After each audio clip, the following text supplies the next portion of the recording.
Quand le monde s'assombrit au calvaire, un homme refusa de fuir. À Jérusalem, tous les bruits s'étaient tus. Les rires de la foule, les cris des condamnés, même le murmure du vent, tout cela englouti par l'ombre qui couvrait la colline. Les soldats baissaient leurs lances. Marie pleurait au pied de la croix. Le Fils de Dieu était mourant, et tous ses disciples avaient disparu. Tous, sauf un, Jean, le disciple restait. Tandis que d'autres fuyaient dans la confusion de la ville, Jean se tenait sous le bois qui portait le salut lui-même. Il était assez près pour entendre la respiration laborieuse de Jésus, assez près pour voir les larmes se mêler au sang, assez près pour sentir le ciel trembler lorsque le ciel détournait le regard. Ce n'était pas le courage qui le retenait là, c'était l'amour. Un amour si intense qu'il a affronté l'impensable.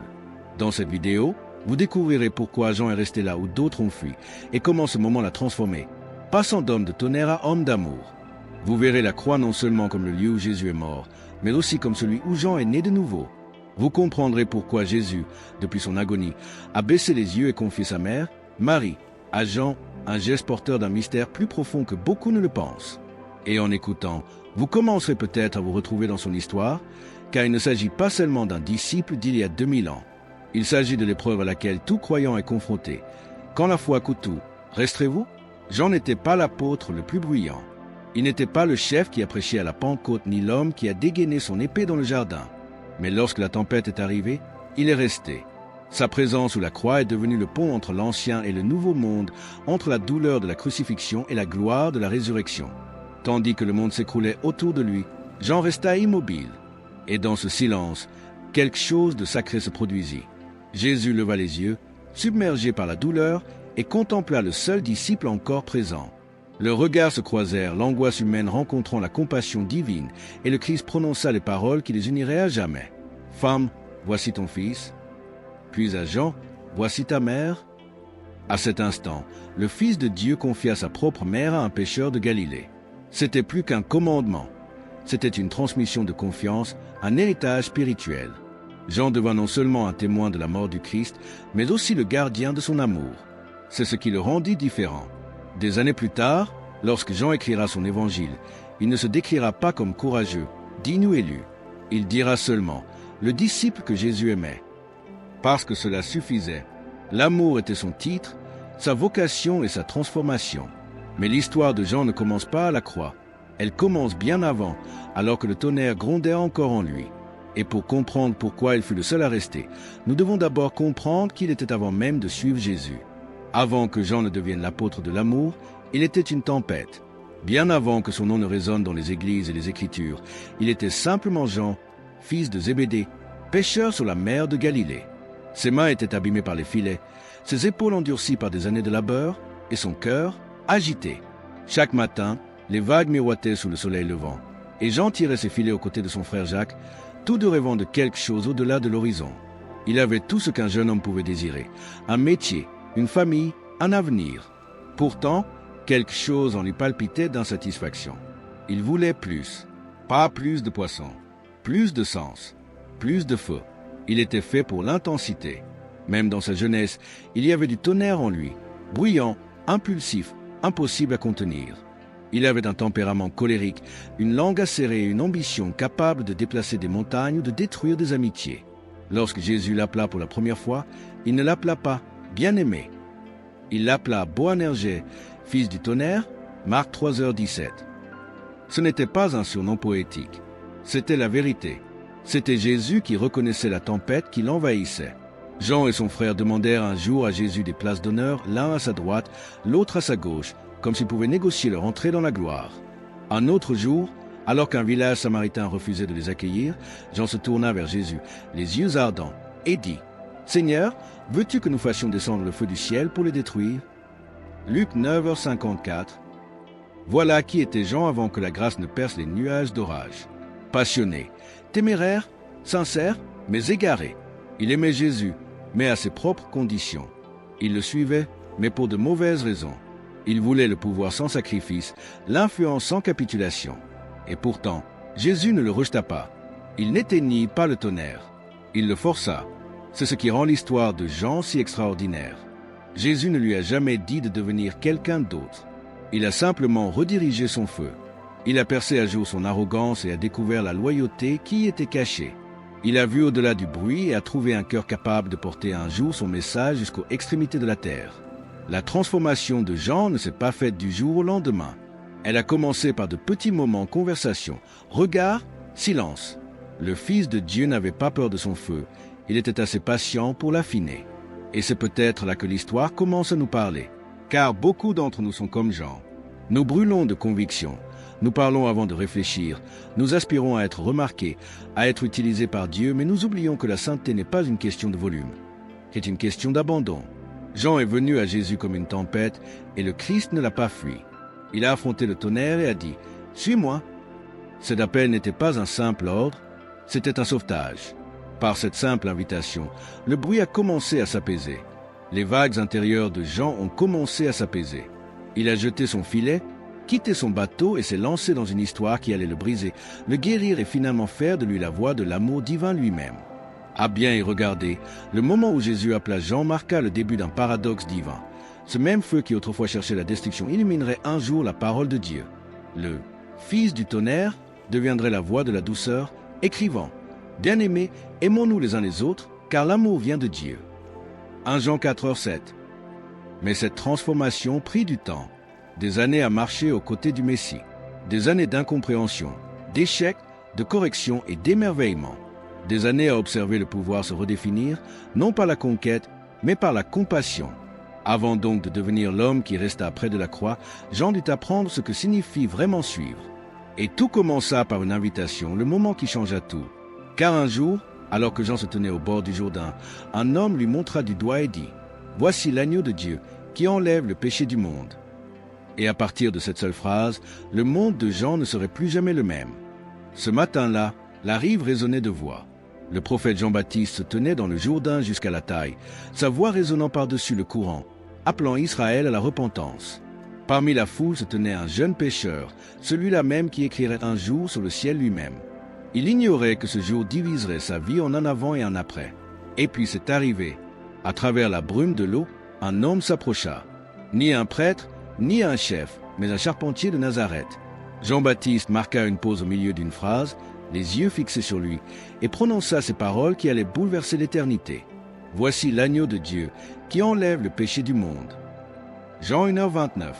Le pécheur sentit quelque chose bouger en lui, non pas de la peur, ni de l'excitation, mais de la reconnaissance. La tempête intérieure s'apaisa soudain. Il commença à le suivre, d'abord silencieusement, gardant ses distances, observant les traces de pas laissées dans le sable. Puis l'homme se retourna. Son regard croisa celui de Jean sans juger, sans chercher, voyant. « Que cherches-tu » ? Non pas qui es-tu, ni ce que tu attends de moi, mais que cherches-tu ? La question transperça toute ambition, orgueil, bruit, jusqu'à ce que seule la vérité demeure. Jean n'avait pas de réponse toute prête. Tout ce qu'il put dire fut « Rabbi, où demeures-tu » ? Autrement dit, « Je ne veux pas venir, je veux rester. » Et Jésus répondit simplement « Viens et vois » Jean 1h39. Ces trois mots devinrent la porte d'entrée vers le discipulat. Ni promesse, ni miracle, ni récompense, juste une invitation. Jean le suivit jusqu'à une petite demeure alors que le soleil commençait à se coucher, sa lumière peignant les murs de pierre d'or. Le silence entre eux n'était pas gênant, il était sain. Les heures passèrent comme des minutes. Lorsqu'un jour Jean écrirait son évangile, il se souviendrait encore de l'heure exacte. Il était environ la 10e heure. Pourquoi se souvenir d'un tel détail ? Parce que c'est à ce moment-là que tout a basculé.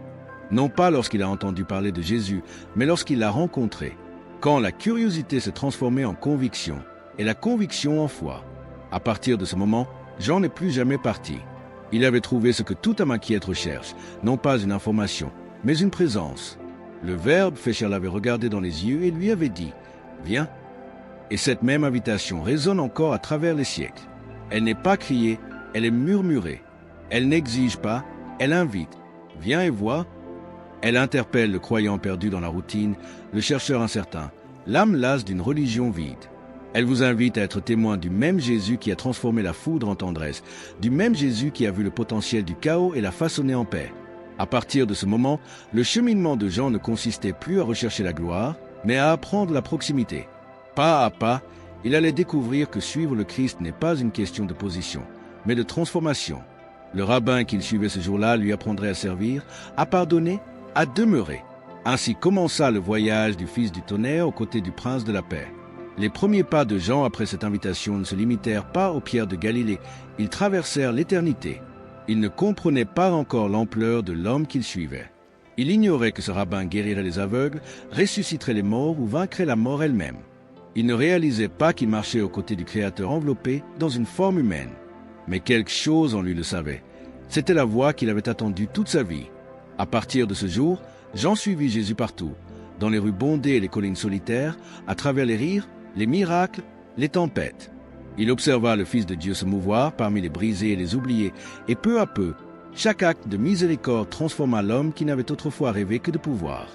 Jean vit des lépreux s'approcher, les mains tremblantes, et repartir avec la peau d'un nouveau-né. Il vit des mères s'agenouiller en signe de gratitude lorsque Jésus ressuscita leurs enfants. Il vit des pêcheurs, des mendiants et des collecteurs d'impôts découvrir une valeur qu'ils n'avaient jamais connue. Et à chaque acte, le tonnerre de Jean s'affaiblissait. Il commença à comprendre que la force du royaume de Dieu n'avait rien à voir avec la force humaine. Il vit Jésus s'agenouiller devant des pécheurs que d'autres ne voulaient pas toucher. Il le vit manger avec les parias, bénir les pauvres et relever la tête de ceux que le monde déshonorait. L'homme qui autrefois voulait invoquer le feu voyait maintenant le ciel descendre sous forme de compassion. Mais la transformation ne fut pas instantanée. Elle se forgea au fil d'instants qui éprouvèrent le cœur. Un jour, alors que les disciples se disputaient pour savoir qui d'entre eux était le plus grand, Jean garda le silence. Autrefois, il aurait pu se joindre au débat. Maintenant, il écoutait. Il commençait à comprendre que la grandeur ne se conquérait pas par la position sociale, mais se révélait par l'humilité. Il se souvint du jour où Jésus s'était arrêté en plein chemin pour remarquer une femme ensanglantée tendant la main juste pour toucher son vêtement. La foule se pressait, les voix s'élevaient, et pourtant Jésus se retourna et l'appela « Ma fille ». Jean vit la tendresse dans ses yeux, la façon dont la divinité s'abaissait pour restaurer une âme tremblante. Ce moment le marquera à vie. Puis vint la nuit où tout ce qu'il croyait comprendre fut bouleversé. Pendant le repas de Pâques, tandis que les autres discutaient et s'interrogeaient, Jésus se leva de table. Il ôta son vêtement, enroula une serviette autour de sa taille et commença à leur laver les pieds, un par un. Le Messie, à genoux, lavait la poussière des pieds de ceux qui allaient bientôt l'abandonner.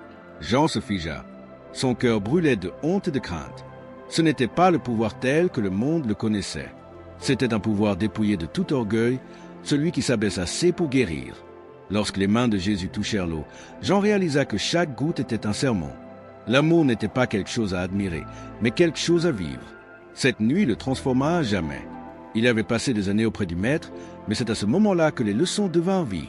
L'ambition se fondit dans la dévotion.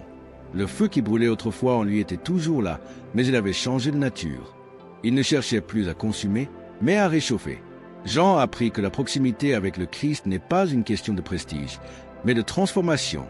Plus il se rapprochait de Jésus, plus son ego diminuait. Et plus son ego diminuait, plus il y avait de place pour l'amour. À partir de cette nuit-là, le Fils du tonnerre commença à raisonner différemment. Il ne courait plus après la plus haute place. Il s'appuyait sur le cœur du Sauveur. Quand Jésus parlait de trahison, c'est Jean qui posait sa tête sur la poitrine du Christ, non pas pour comprendre le plan, mais pour comprendre la personne. Il ne le réalisait pas encore, mais il apprenait le rythme du ciel lui-même, un battement de cœur qui disait « Aimez-vous les uns les autres ». Et bientôt, cet amour serait mis à l'épreuve dans la nuit la plus sombre de sa vie, lorsque le Maître qu'il adorait serait emporté et que le monde deviendrait silencieux. La nuit était lourde, non pas de bruit, mais de ce silence qui précède la tempête.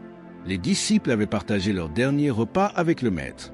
Le pain avait été rompu, le vin versé, et Jésus avait prononcé des paroles qu'aucun d'eux ne pouvait saisir pleinement. « L'un de vous me trahira ». Ils avaient chanté un cantique, mais leur voix tremblait. Les rues de Jérusalem étaient silencieuses, les ombres s'étendant au clair de lune tandis qu'ils suivaient Jésus dans l'oliveraie. Le lieu s'appelait Gethsémani, le pressoir à huile, et cette nuit-là, il portait bien son nom. Le poids du monde pesait sur lui. Jean était là avec Pierre et Jacques, les trois mêmes qui avaient autrefois contemplé sa gloire sur la montagne. Mais maintenant, la gloire avait disparu, remplacée par l'agonie. Jésus tomba à genoux, le visage contre terre, priant avec des paroles pleines de sang d'abandon. « Père, si tu veux, éloigne de moi cette coupe. Toutefois, que ma volonté ne se fasse pas, mais la tienne. » Luc 22h42. Le Fils de Dieu tremblant, suant des gouttes de sang, allait porter le péché de l'humanité. Et il avait demandé à ses amis les plus proches de veiller avec lui. mais même les cœurs les plus forts faiblissaient. Jean essaya, il le fit vraiment. Ses yeux brûlaient d'épuisement, son esprit était lourd de confusion. Et tandis que Jésus priait seul, le disciple d'amour s'endormit. Puis vinrent les torchers. Le bosquet silencieux explosa de cris et de pas. Judas apparut, menant des soldats armés d'épées et de gourdins. Le maître s'avança, sans armes, sans crainte. Il dit, « Qui cherchez-vous » Ils répondirent, « Jésus de Nazareth. » Et lorsqu'il répondit, « Je le suis », ils reculèrent et tombèrent à terre. Le pouls de Jean s'emballa. Le chaos se déchaîna. Pierre dégaina son épée et coupa l'oreille d'un homme, mais Jésus l'arrêta, guérissant même celui qui était venu l'arrêter. C'est alors que la peur les gagna tous. Ils coururent. Jean courut aussi. Le même disciple qui s'était appuyé sur la poitrine du Sauveur s'enfuit dans la nuit. Celui qui avait juré de le suivre n'importe où disparut maintenant dans l'obscurité. Mais quelque part, entre le jardin et le prétoire, quelque chose en lui se retourna. Peut-être était-ce la culpabilité, peut-être l'amour, mais Jean revint. Il ne pouvait rester à distance. Tandis que Pierre le suivait de loin, Jean entra directement dans la cour du grand prêtre. Il vit de faux témoins accuser l'innocent. Il vit les coups, les moqueries, le silence de l'agneau. Il entendit Pierre renier le Seigneur 3 fois, et son cœur se brisa. Mais il resta. Puis vint la sentence, la crucifixion. Les rues de Jérusalem résonnèrent du bruit de la cruauté. Les soldats poussèrent la poutre sur le dos déchiré de Jésus. La foule cria, et Jean le suivit, pas à pas. Il regarda la croix s'élever dans le ciel, et il ne se détourna pas. Les heures qui suivirent furent les plus sombres que le monde ait jamais connues. Le soleil de midi disparut. La terre trembla. De la croix sortit des paroles qui ébranlèrent le ciel lui-même. « Mon Dieu, pourquoi m'as-tu abandonné ?» Mais alors même que le monde s'effondrait, une figure demeurait sous la croix, Jean. Il se tenait aux côtés de Marie, la mère de Jésus, le visage strié de larmes et de poussière. Il ne disait rien, il ne prêchait pas, il ne discutait pas, il restait simplement.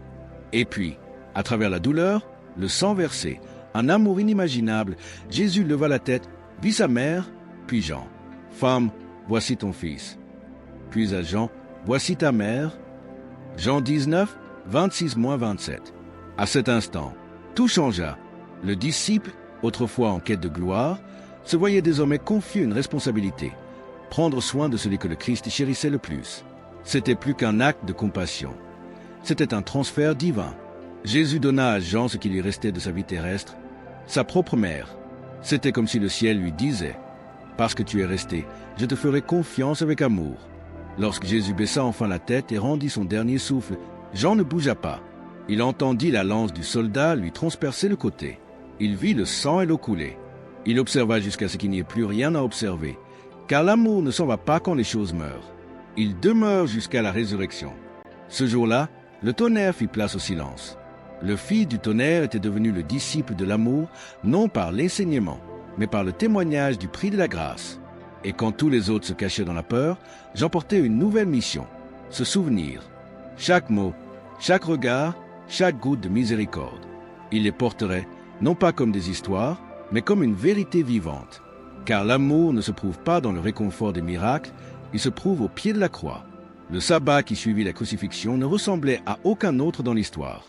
L'air lui-même semblait creux, comme si la création retenait son souffle. Les disciples se cachèrent derrière des portes verrouillées, leur foi brisée, leur espoir enseveli avec leur maître. Les chants d'adoration qui emplissaient habituellement Jérusalem pendant la fête de Pâques n'étaient plus que des échos, engloutis par le chagrin. Jean resta assis en silence. Les mêmes yeux qui avaient vu la compassion du ciel sur une croix fixaient maintenant le vide. Il avait vu mourir le Messie, et avec lui, les rêves d'un royaume censé ne jamais finir. Les mains qui avaient guéri l'aveugle s'étaient tues. La voix qui apaisait les tempêtes s'était tue. Le cœur qui aimait le monde avait cessé de battre. Et pourtant, l'amour ne reste pas enterré longtemps. Avant l'aube du premier jour de la semaine, le silence fut rompu. Un coup désespéré à la porte. Marie-Madeleine, essoufflée, tremblante, les larmes mêlées d'espoir, s'écria « On a enlevé le Seigneur du tombeau, et nous ne savons pas où on l'a mis. » Jean 20h02. Ces mots frappèrent Jean comme la foudre. Il se leva, le cœur battant, et courut. Pierre le suivit, leurs sandales heurtant les pavés tandis qu'ils traversaient la ville en éveil. Le monde était encore gris, le ciel n'était pas encore illuminé, mais l'âme de John brûlait d'une question trop puissante pour être réduite au silence. Était-ce vrai? Ils coururent côte à côte jusqu'à ce que John, plus jeune et plus rapide, prenne les devants. Mais arrivé au tombeau, il s'arrêta, essoufflé, tremblant, effrayé à l'idée d'y croire, il se pencha et scruta l'obscurité. La pierre fut roulée. L'air à l'intérieur était immobile. Et là, sur la dalle de pierre froide, gisaient les linges pliés, immobiles, intouchés par la panique ou la hâte. Ce n'était pas le chaos du vol. C'était l'ordre de la victoire. Pierre arriva et, sans hésitation, entra. Jean le suivit, pénétrant dans le silence qui allait réécrire l'histoire. Le tombeau était vide, mais pas vide. Il était empli de présence, empli de paix. Quelque chose de sacré persistait là, comme si l'air lui-même murmurait. Il n'est pas ici. Et dans ce silence, Jean vit et crut. Il ne comprenait pas encore les Écritures, mais son cœur comprenait ce que son esprit ne comprenait pas. Jésus était vivant. Il n'y avait pas encore d'ange, pas d'apparition, pas de voix venue du ciel, juste la tranquille assurance que l'amour avait vaincu la mort. Le même amour qui était resté sur la croix se tenait maintenant devant un tombeau vide. Jean crut non pas à cause de ce qu'il voyait, mais à cause de ce qui manquait. Pas de corps, pas de finalité, pas de défaite, car la vie de Jean n'était pas seulement l'histoire d'un disciple. C'était l'histoire de ce qui arrive lorsqu'un cœur humain s'abandonne totalement au Christ. Il a commencé comme pécheur, rude, ambitieux, impulsif, un homme de tempête, de sel et de sueur. Mais dès qu'il a quitté ses filets pour suivre Jésus, son histoire a cessé d'appartenir à la mer pour devenir éternelle. Chaque pas qu'il faisait aux côtés du Sauveur lui a retiré quelque chose de terrestre et l'a remplacé par quelque chose d'éternel. Au terme de son voyage, l'homme du tonnerre était devenu l'apôtre de l'amour, et par cette transformation, il nous a montré que la sanctification n'est pas un miracle soudain. C'est un processus de toute une vie, une marche suffisamment proche de Jésus pour que son amour commence à transformer notre nature. C'est l'héritage que Jean laisse derrière lui, la transformation par la proximité, car l'amour ne s'apprend pas à distance. Il doit être vécu aux côtés de celui qui l'incarne. Par Jean, Dieu a révélé que le discipulat ne se mesure pas à la force de notre foi, mais à sa fidélité face au silence du monde. Lorsque d'autres ont fui la croix, Jean est resté. Lorsque la peur a brisé le cœur de ses frères, il s'est tenu sous le ciel devenu noir. Lorsque le désespoir a scellé le tombeau, il a couru vers lui. Et lorsque des années de persécution l'ont laissé exilé et seul, il a découvert que même l'isolement ne pouvait le séparer de la présence de l'agneau.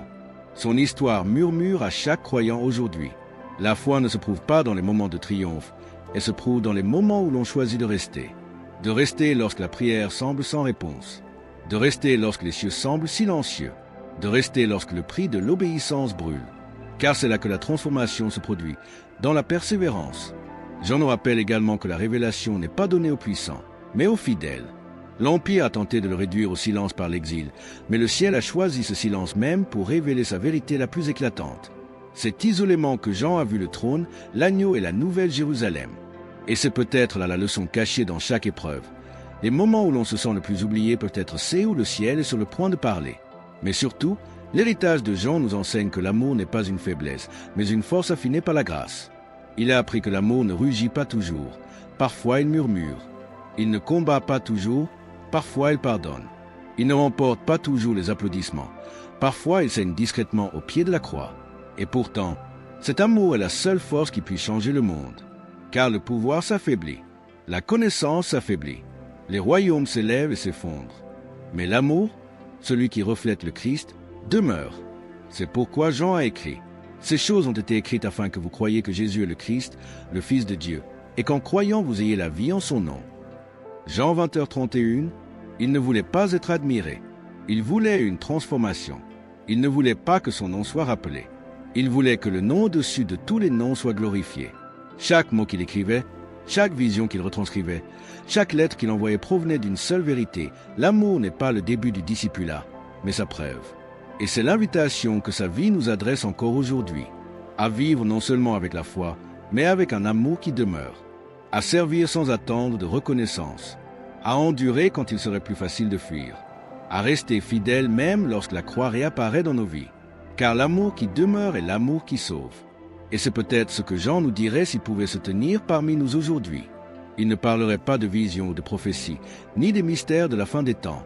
Il lèverait simplement ses yeux fatigués et répéterait, comme il a fait à l'Église primitive, « Petits enfants, aimez-vous les uns les autres. » Car ce seul commandement contient tout l'Évangile. Et si cela seul est accompli, cela suffit. Alors, quand ta foi te semble faible, quand la nuit te paraît longue, souviens-toi de Jean. Souviens-toi du pécheur devenu ami de Dieu. Souviens-toi du tonnerre qui s'est transformé en tendresse. Souviens-toi de la croix, du tombeau vide, de l'île et de la voix qui disait « N'aie pas peur ». Et sache ceci, si tu restes proche de Jésus, si tu laisses son amour te façonner comme il a façonné Jean, alors toi aussi tu verras ce qu'il a vu, qu'au-delà de chaque tempête, de chaque épreuve, de chaque silence, la lumière brille encore et que les ténèbres ne l'ont pas vaincu. Alors que la lumière s'estompe sur cette histoire, une vérité demeure. L'héritage de Jean n'est pas gravé dans la pierre ou dans les Écritures seulement. Il est gravé dans le cœur de chaque disciple qui choisit de rester là où d'autres s'en vont. Il fut le dernier disciple à tenir bon, non pas parce qu'il était le plus fort. Il fut celui qui a aimé le plus longtemps. Et c'est ce dont le ciel se souvient. La vie de Jean est plus qu'une histoire, c'est un miroir. Elle pose à chacun de nous une question discrète. Quand la croix se dresse sur votre chemin, quand la foi vous coûte quelque chose de réel, quand suivre Jésus n'est ni facile ni populaire, allez-vous persévérer? Car la foi ne se prouve pas dans la foule. Elle se prouve dans les moments de silence, quand personne ne regarde, quand les prières semblent sans réponse, quand la seule chose qui vous maintient debout est l'amour. C'est le genre de foi que j'emportais. C'est le genre de foi dont le monde a encore besoin. Il n'a pas terminé son histoire par un coup de tonnerre ou une prophétie, mais par la paix. Il a terminé de la même manière qu'il a vécu, en nous rappelant la seule chose qui ne faillit jamais, l'amour. Et peut-être, après toutes les visions et révélations, était-ce là le dernier secret que le ciel voulait révéler? Cette puissance divine ne se trouve pas dans les miracles, mais dans la miséricorde. Cette vraie foi ne réside pas dans ce que nous savons, mais dans ce que nous devenons en restant proches du Christ. Alors, laissez cette histoire vous le rappeler. Le même Jésus qui a appelé Jean depuis sa barque vous appelle encore aujourd'hui. Il murmure toujours « Viens et vois ». Il promet toujours « N'aie pas peur ». Et il vous invite toujours à aimer jusqu'à ce que votre vie soit le reflet de la sienne. Si cette histoire a touché quelque chose en vous, si elle vous a fait voir la foi sous un jour nouveau, ne la laissez pas s'arrêter là. Car l'histoire de Jean n'appartient pas au passé. C'est une invitation à chaque croyant du présent. Laissez un commentaire et partagez ce qui vous a touché. Vos paroles pourraient inspirer quelqu'un d'autre à rester à la croix, lui aussi. Aimez cette vidéo pour qu'elle touche davantage d'âmes avides de vérité et de lumière. Et abonnez-vous à la chaîne. Rejoignez-nous dans ce voyage à travers la vie des apôtres, des prophètes et des saints qui ont rencontré Dieu face à face. Une autre histoire vous attend, celle qui se déroule en ce moment même sur l'écran. Une histoire qui révèle une autre facette de l'amour divin, un autre aperçu de l'éternité. Cliquez et poursuivez le voyage. Et en chemin, souvenez-vous des paroles que Jean n'a jamais quittées, même à la fin de sa vie. Petits enfants, aimez-vous les uns les autres. Car au final, l'amour n'est pas la dernière leçon, c'est tout l'enjeu.